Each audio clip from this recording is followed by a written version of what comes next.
staggering increase in immigration arrests this past year across every county across our capital region. Many of these arrests have been against immigrants with no criminal record. Most recently, our Afghan community has been targeted. President Trump is using the despicable actions of one individual as an excuse to unleash terror on an entire community. Terror on an entire community is unacceptable. In Albany County, 10 Afghans were detained in the first week of December. 7 people, most of whom were members of the same family, and all of whom had pending asylum cases, were detained. Just days later, 2 men, a father and a son, were detained outside of a mosque after morning prayer. After morning prayer, the Trump administration has continued to claim that they are going after, and I quote, the worst of the worst. But that could not be further from the truth. The reality of the president's crackdown is that individuals, many of whom came to this country seeking safety, seeking education, seeking opportunity, and a shot at the American dream, are now afraid to attend school, go to their jobs, go to worship, even leave their homes for fear of being hunted down and deported. I ask, is this the nation we believe we want to be? I don't think so. It's not who we are as a nation. I will continue to call out ISIS and the administration's aggressive policies. And I won't stop standing up for our immigrant communities and for due process. Because no matter what this administration says or does to try to justify their actions, they are unacceptable, unlawful, inhumane, and yes, un-American. Plain and simple, they do not make our communities safer. Ultimately, they undermine confidence in our judicial system, and they drive people further into the shadows. We're here today to demand better for our communities, for our neighbors, and for our country. We will accept nothing better than a good, old-fashioned treatment of justice delivered to all people in this country. And it is important for us to make certain that we will continue to raise our voices and speak boldly for justice and fairness.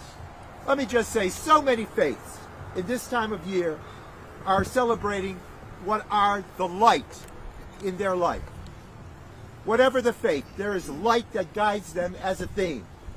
Isn't it unreal that darkness has been advanced by this administration in this season of light? In this coldness of the community right now, of the weather, it's even colder with this administration's approach to our friends who are immigrants or who are seeking asylum. So let's do better. Let's express the real American spirit, and please do your job in a way that is responsible and respectful, and we stand together as a community saying no to these actions coming from ICE. Thank you.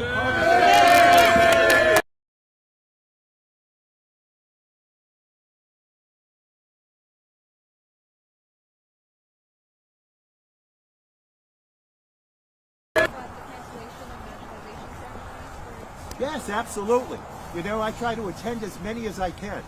And I think it's a good thing for all of us in elective office to go to.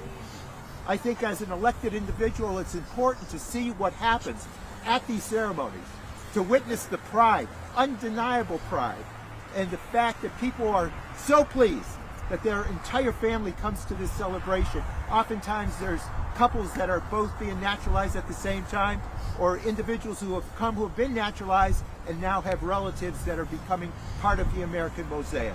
And so I think cancellation of that is just another kick in the pants of the system that guides us and allows people to have their version of an American dream formalized and begin the process. So recent data shows Saratoga County as one of those leading the state in ICE arrests. Do you know why, and should Saratoga officials do more to counter ICE's presence? I do not know why, but you know, there are probably a lot of people working in the hospitality industry in the region, and perhaps with the horse racing industry. But the numbers for the counties in this district, with just a lack of information that is covering the first 10 months of the year, show a drastic increase year to year. We've still got more data to collect, about 2 more months worth of data to collect. So there's a statement there. There's been an aggressive approach. And again, I repeat that this is all about going after a criminal element. And when you look at the statistics, it's a denial of what they said they were going to do. It's an outright denial, proven statistically. There are innocent people who have been here for a long time, working, paying taxes, and contributing to the community through the work that they do. And so we need to make certain that what they said they were going to do is what they adhere to as a policy. You know, people, understand about addressing a criminal element, but you have tons of, a great majority of innocent people who are playing by the rules, seeking their version of an American dream, denounced and denied by this administration. And treated cruelly. Masked individuals that haul them into a car and whips them away, and we have no concern, we have no awareness of where they might even be taking them.